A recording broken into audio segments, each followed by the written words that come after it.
Hi friends, welcome back to my channel. నేను మీ కుమారిని. అందరికీ నమస్తే. ఈరోజు గోంగూర మెత్తళ్ళ కర్రీ చేశాను. వేడివేడిగా రెడీ అయిపోయింది. ఎంతో టేస్టీగా ఉండిద్ది. ఇప్పుడు దీని తయారు విధానం చూసేద్దామా?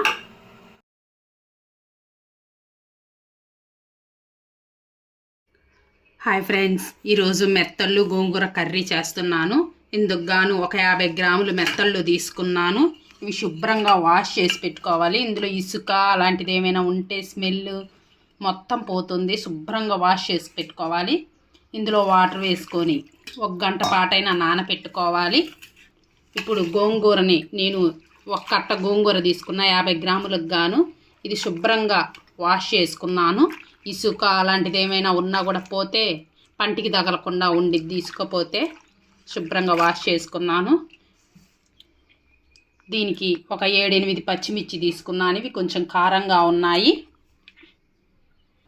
ఇప్పుడు స్టవ్ ఆన్ చేసి దానిపైన గిన్నె పెట్టుకొని పచ్చిమిర్చి గోంగూర వేసుకొని అందులో వాటర్ వేసాను. ఇప్పుడు బాగా ఉడకనిద్దాము గోంగూరని. గోంగూర ఇప్పుడు బాగా ఉడికిపోయింది. ఇప్పుడు ఇది కొద్దిగా చల్లగా అయిన తర్వాత ఎనుపుకుందాము. ఇందులో కొంచెం దొడ్డుప్పు వేస్తున్నాను. ఇప్పుడు మెత్తగా మ్యాష్ చేసుకుందాం దీన్ని. గోంగూరని ఎనుపుకున్నాము. ఇలా మెత్తగా మ్యాష్ చేసి పెట్టుకున్నాం. దీన్ని కాసేపు పక్కన పెట్టుకుందాం. ఇప్పుడు స్టవ్ ఆన్ చేసి దానిపైన బాండి పెట్టుకున్నాను. ఆయిల్ వేసాను. బాగా వేడైంది. ఇందులో ఒక ఆనియన్స్ అండ్ ఒక పచ్చిమిర్చి కట్ చేసి వేసుకుంటున్నాను. ఇవి కొంచెం లైట్గా వేగితే సరిపోతుంది. ఎక్కువగా వేగనివ్వమాకండి, టేస్ట్ మారిపోయిద్ది.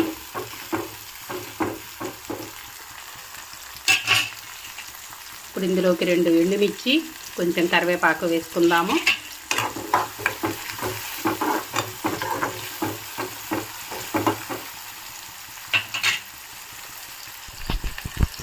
ఇప్పుడు శుభ్రంగా వాష్ చేసుకున్న మెత్తళ్ళు వేసుకుందాము.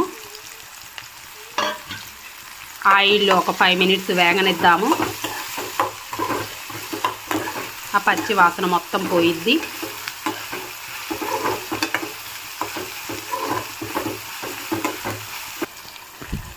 కొంచెం పసుపు వేసుకుందాం. ఇందులోకి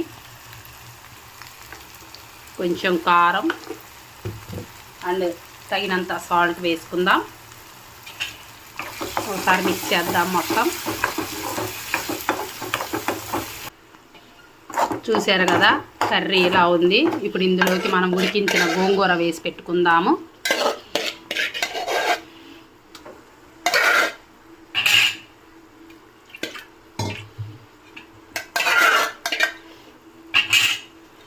అడుగున కొంచెం వాటర్ ఉంటుంది కదా గోంగూరది, అది కూడా వేసేసుకుందాము. దీనికి వాటర్ ఎక్కువ పట్టదు.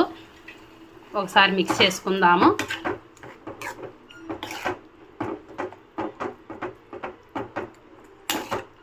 ఇది బాగా చిక్కబడేంత వరకు ఉడకనిద్దాము. మెత్తళ్ళు గోంగూర పచ్చడి రెడీ అయిపోయింది. చూడండి, ఇలా గుత్తగా ఉండాలి, అడుగంటకుండా ఉండాలి. చూడండి, ఇలాగా ఆయిల్ పైన తేలుతూ ఉంటూ కొంచెం స్పైసీగా తింటే చాలా బాగుంటుంది. చూడండి, చేప కూడా ఇలా మెత్తగా ఉండాలి. మెత్తళ్ళు ఇలాంటి చిదురైపోవాలి. ఎంతో టేస్టీ మెత్తల గోంగూర కర్రీ రెడీ అయిపోయింది. నా వీడియో కానీ మీకు నచ్చినట్లయితే లైక్, షేర్, ప్లీజ్ సబ్స్క్రైబ్ చేయండి. మరి కొంతమందికి షేర్ చేయండి. నేను డిస్క్రిప్షన్లో లింక్ ఇచ్చాను. ప్లీజ్ కమెంట్స్ చేయండి. Okay, thank you friends. By by.